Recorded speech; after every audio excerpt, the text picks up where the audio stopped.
Hey, welcome back. If you're new here, this channel is all about helping healthcare operations professionals actually use Lean Six Sigma on the job, not just pass a test and move on. Before we get into it, quick reminder, everything I teach in this free training series lives inside the Lean Six Sigma Accelerator community on Skool. It's free to join.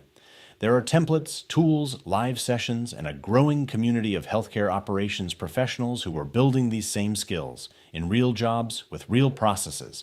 Link is in the description. Go grab it after you watch. Now, today we're talking about process value analysis, and I want to start with a question. Have you ever looked at a process you work in every single day, a patient intake flow, an authorization workflow, a discharge process, and had this nagging feeling that a lot of what's happening isn't actually necessary, that there's a step in the middle that makes no sense, or a weight that keeps piling up for no clear reason? That feeling is correct. And process value analysis is the tool that turns that feeling into data. By the end of this video, you're going to know exactly what a PVA is, how to read one, how to fill one out, and, most importantly, what to do with the results. We're going to walk through the template together with real healthcare examples. Let's get into it. So what is a process value analysis? At its core, a PVA is a step-by-step examination of every activity in a process, with one goal, to figure out which steps are actually delivering value and which ones are waste. Every single step in a process gets classified as either value added, meaning it actually moves the patient, the order, or the outcome forward, or non-value added, meaning it consumes time and resources without contributing to a result the patient or the organization actually needs. And here's the part that stops people in their tracks the first time they do this exercise. In most healthcare operations, 60 to 85% of process time is non-value added. That's not an exaggeration. That's what the data shows. Process after process, department after department. Think about what that means. If your team is spending 8 hours processing a prior authorization request, only about 1 to 3 of those hours involves actual decision-making or clinical assessment. The rest is waiting, checking, re-entering data, gathering documents that should have been gathered earlier, and fixing errors that never should have occurred. That's not a people problem, that's a process problem, and the PVA is how you prove it. Now, I want to be clear about something. Process value analysis is a green belt tool. It is part of the full DMAIC toolkit, but understanding how it works at the white belt level is exactly what sets you up to contribute meaningfully to any improvement project, even before you're leading one. If you can walk into an improvement conversation and say, I've already mapped the steps and classified the waste types, that's a different conversation than showing up with a gut feeling. Before you can classify any step, you need a consistent way to evaluate it. The PVA uses a 4-question test to determine whether a step is value added. Here are the 4 questions. Question 1. Does this step change something? Does it transform the information, the product, or the patient's condition in some meaningful way? A physician assessment changes the clinical picture. A lab result changes the care plan. But retrieving a form that's already been completed, nothing changed. Question 2. Does the customer, the patient, or the payer recognize value in this step? If you described this step to a patient and said, we're going to do this and it's going to take 45 minutes, would they say, yes, that's worth my time and my money? Or would they look at you like you were describing a problem? Question 3. Was it done right the first time? If you're redoing, re-entering, rechecking, or correcting, that step is not value added. Even if the output eventually gets it right, rework is waste. Question 4. Is it required by law or regulation? Some steps aren't optional, certain documentation, consent processes, regulatory compliance steps. If a step must happen for legal or accreditation reasons, it's classified as value added even if it doesn't directly change the patient's condition. A step has to pass all 4 questions to be classified as value added. If it fails even one, it goes in the non-value added column. And here's the important nuance. Non-value added does not mean wrong. It doesn't mean someone made a mistake. It means the process as designed is requiring that step, and our job is to understand why and decide if we can redesign it. Once a step is classified as non-value added, you go one level deeper. What kind of waste is it? The PVA uses 5 NVA categories, and they have a simple symbol system you'll see on process maps. D. Delay waiting. Pure elapsed time with nothing happening. The patient waiting for a bed assignment. the authorization request sitting in a queue waiting for a callback, lab specimens waiting to be processed. Delay is the most visible waste in healthcare, and also the most tolerated, which is why it accumulates. S. Setup. Preparation. Before value-adding work can begin, this one is invisible in most process conversations, but it adds up fast. Logging into 3 different systems before you can chart. Gathering supplies from 3 different storage locations before a procedure. Printing and assembling paperwork before a care conference. Setup isn't the value-adding work. It's the work before the work. I. Inspection checking, reviewing, or verifying, especially when the check duplicates one that was already done. Co-signatures on orders that have already been verified. Secondary pharmacist review of a pre-checked order. Manual Q. A review of a report the system already generated. Some inspection is required by regulation, but a lot of it is a sign of process distrust, and that's worth examining. T. Transport. Moving information, materials, or people without adding value. Paper forms hand-carried between floors. Patients routed through an extra check-in step before reaching the right department. Specimens sent to the wrong lab. Every transport step is an opportunity for delay, error, or loss, and often it exists because the process was designed before anyone thought about physical flow. R. Rework. Doing a step over because it wasn't done correctly the first time. Resubmitting a claim with a corrected code.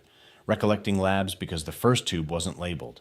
Rewriting discharge paperwork because the physician's orders changed after documentation was complete. Rework is one of the most expensive waste types. You're paying for the step twice, plus the downstream disruption it causes. These 5 categories aren't just labels, they're diagnostic signals. When you see 4 delays in a row, that points to a capacity or scheduling problem. When you see a pattern of rework, that points to unclear instructions or inconsistent inputs upstream. The categories tell you where to look for root causes. Now let's look at how the template actually works. The PVA worksheet is designed around columns for each process step and rows for your classifications. Here's the structure. At the top, you fill in your project name and team lead. Same as any lean tool. This becomes documentation. Date it. Put your name on it. It matters for your portfolio. Row 1, step name. You list every step in the process in the order it happens using verb-noun format. Verify insurance. Document assessment. Obtain lab results. Be specific. 1 step per column. Row 2, time in hours. For each step, you enter the cycle time in decimal hours. 15 minutes is 0.25. 30 minutes is 0.5. 1 hour is 1.0. This data comes from observation or a time study. If you've never done a time study, even rough estimates from your team are a starting point. You refine as you go. Row 3, value added. If the step passes all 4 questions, put an X here. Rows 4 through 8, NVA types. If the step fails the test, put an X in the appropriate row. Delay, setup, inspection, transport, or rework. Each step gets exactly 1 X. Either VA or 1 NVA type. That's the input. Here's what the template calculates automatically. At the bottom, there's a summary panel with 3 outputs. Total value-added steps and total VA time. Total non-value-added steps and total NVA time process. Cycle efficiency, which is your VA time divided by your total lead time. Process cycle efficiency, or PCE, is the headline metric of a PVA. World-class processes hit 25% or above. Most healthcare processes I've seen come in between 5 and 15%. Every percentage point you move that number is measurable ROI. And the NVA breakdown, how much of your waste is delay versus rework versus inspection, is what tells you where to target your improvement energy first. Let me walk you through 2 examples so this feels concrete. Example 1, ED patient flow. Let's say you're analyzing the flow from patient arrival to discharge in an emergency department. You map 23 steps. You enter time for each one. Total lead time, 8.25 hours. When you run the 4 questions on each step, you find that 10 steps are value added.